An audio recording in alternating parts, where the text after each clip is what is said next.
Magandang araw sa aking mga manonood. Pinaanunsyo na ng Social Security System or SSS ang pagtatalaga kay Commissioner Robert Joseph Declaro bilang bagong officer in charge nito, effective noong October 11, 2024. Ito ay kasunod ng pagbibitiw ni Rolando Ledesma Makasait noong unang bahagi ng buwan. Ang desisyon na ito ay ginawa ng Social Security Commission or SSC, ang policy-making body ng SSS.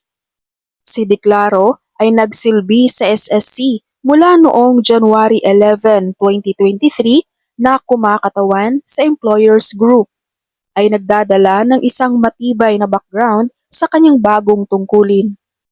Bilang commissioner, pinamunuan niya ang Information Technology and Collection and Contribution Committee at lumahok sa mga pangunahing committee na sumasaklaw sa audit, panganib, pamumuhunan at pamamahala.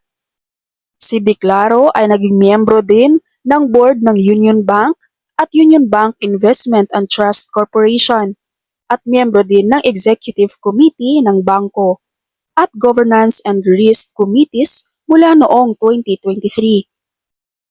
Kaya naman ang kanyang karanasan sa sektor ng pananalapi at korporasyon ay nagdaragdag ng isang mahalagang pananaw sa kanyang pamumuno sa pondo ng pensyon.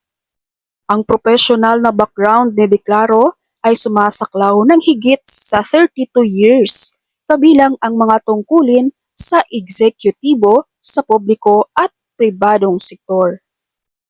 Sinimulan ni Declaro ang kanyang karera sa multinational na company ng pagkain at inumin sa Nestle Philippines noong 1993. Nakalaunan ay humawak ng mga international na posisyon sa Australia at sa punong tanggapan ng Nestle sa Switzerland. Sa kanyang malawak na karanasan sa pamumuno sa iba't ibang industriya, sinabi ng paghirang na committee na si Declaro ay nasasangkapan ng husto upang pamunuan ang SSS sa pagsusulong ng mandato nito at pagbibigay ng komprehensibong proteksyon sa Social Security sa mga Pilipino. Sa mga SSS members dyan, ano ang masasabi nyo sa bagong officer in charge ni SSS ngayon? Kung ako ang inyong tatanungin, maganda naman ang background ni Robert Declaro at may kakayahan siya para pamunuan ang SSS. Pero, sana ay mabigyan pansin niya rin ang mga pensioner ni SSS, lalong-lalo na sa increase na hindi pa rin natutupad. Tingnan na lang natin kung ano ang magagawa ng OIC ni SSS ngayon na walang iba kundi si Robert Declaro. Yun lamang po ang aking hatid updates tungkol sa SSS. Maraming salamat sa inyong panunood and God bless you all.